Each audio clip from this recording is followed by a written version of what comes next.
ಇನ್ನು ಇವತ್ತು ಸಂವಿಧಾನದ ಬಗ್ಗೆ ಚರ್ಚೆ ಲೋಕಸಭೆಯಲ್ಲಿ ವಿಪಕ್ಷ ಆಡಳಿತ ಪಕ್ಷ ಮೈತ್ರಿಕೂಟ ವಿಪ್ ಕೊಟ್ಟಿತ್ತು ಸಂಸದರಿಗೆಲ್ಲ. ಎಲ್ಲ ಸಂಸದರು ಹಾಜರಿದ್ದರು.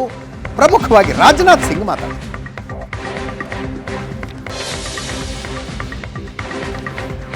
ಎರಡು ದಿನಗಳ ವಿಶೇಷ ಚರ್ಚೆ. ತುರ್ತು ಪರಿಸ್ಥಿತಿಯ ದಿನಗಳನ್ನ ನೆನಪಿಸಿಕೊಂಡ್ರು ರಾಜನಾಥ್ ಸಿಂಗ್.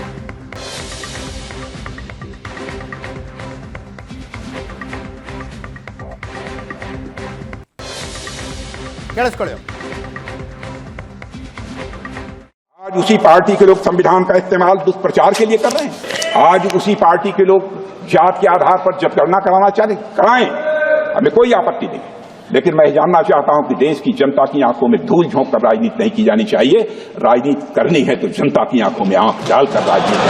आपको एक ब्लूप्रिंट लेकर आना चाहिए, एक मसौदा लेकर आना चाहिए, ऐसा मसौदा जिसमें कि यह पूरी तरह से स्पष्ट हो, जो जातिगत जनगणना कराएंगे किस जाति को आरक्षण का कितना प्रतिशत देंगे, इसका भी खुलासा होना चाहिए। और मैं चाहूंगा कि ऐसा मसौदा तैयार होता है तो अध्यक्ष महोदय, यदि यह संसद सहमत हो, यदि आपकी अनुमति हो, तो उस पर संसद में चर्चा भी हो। अध्यक्ष महोदय, देश को गर्व है कि हमारा संविधान आपातकाल और भ्रष्ट सरकारों के सामने भी मजबूती से खड़ा रहा है।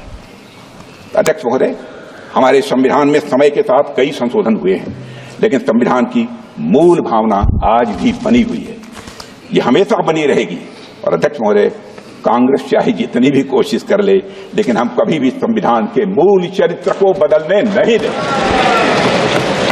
आप इतिहास देखें, हमने आपातकाल के काले दिनों में भी संविधान के मूल चरित्र को चोट पहुंचाने के हर प्रयास का मजबूती के साथ विरोध किया था।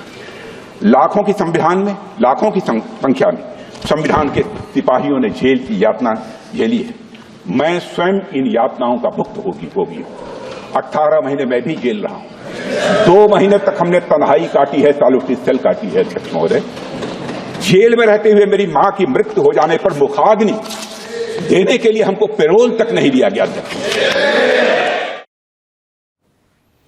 ಇನ್ನು ವಯನಾಡು ಲೋಕಸಭಾ ಕ್ಷೇತ್ರದ ಉಪಚುನಾವಣೆಯಲ್ಲಿ ಗೆದ್ದು ಮೊಟ್ಟ ಮೊದಲ ಸಲ ಸಂಸದೆಯಾಗಿ ಲೋಕಸಭೆಗೆ ಬಂದಿರುವ ಪ್ರಿಯಾಂಕಾ ಗಾಂಧಿ ವಾದ್ರಾ ಮೊದಲ ಭಾಷಣವನ್ನು ಇವತ್ತು ಮಾಡಿದ್ರು. ಮೋದಿ ಸಂವಿಧಾನದ ಪ್ರತಿಯನ್ನು ಕಣ್ಣಿಗೆ ಹಚ್ಕೊಳ್ತಾರೆ, ಅಂದರೆ ಹಣೆಗೆ ಹಚ್ಕೊಳ್ತಾರೆ. ಆದರೆ ಮಣಿಪುರದ ಹಿಂಸಾಚಾರ, ಸಂಭಲ್ನ ಹಿಂಸಾಚಾರ ಅವರಿಗೆ ಕಾಣೋದಿಲ್ಲ ಅಂತ ಕೇಳಿಸ್ಕೊಳ್ಳಿ.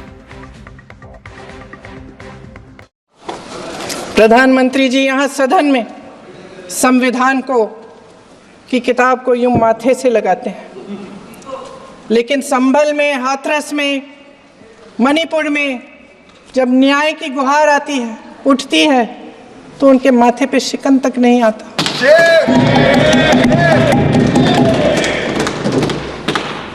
शायद समझ नहीं पाए हैं कि भारत का संविधान संघ का विधान नहीं है।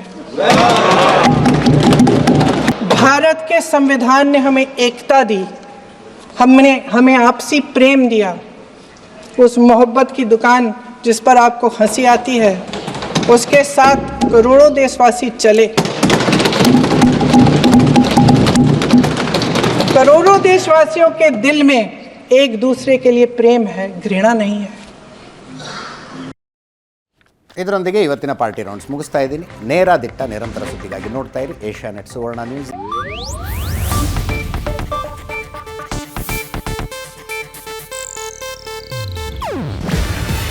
ಇದು ಏಷ್ಯಾನೆಟ್ ನ್ಯೂಸ್ ನೆಟ್ವರ್ಕ್ ಪ್ರಸ್ತುತಿ. ನೀವು ನೋಡ್ತಿದ್ದೀರಾ ಏಷ್ಯಾನೆಟ್ ಸುವರ್ಣ ನ್ಯೂಸ್.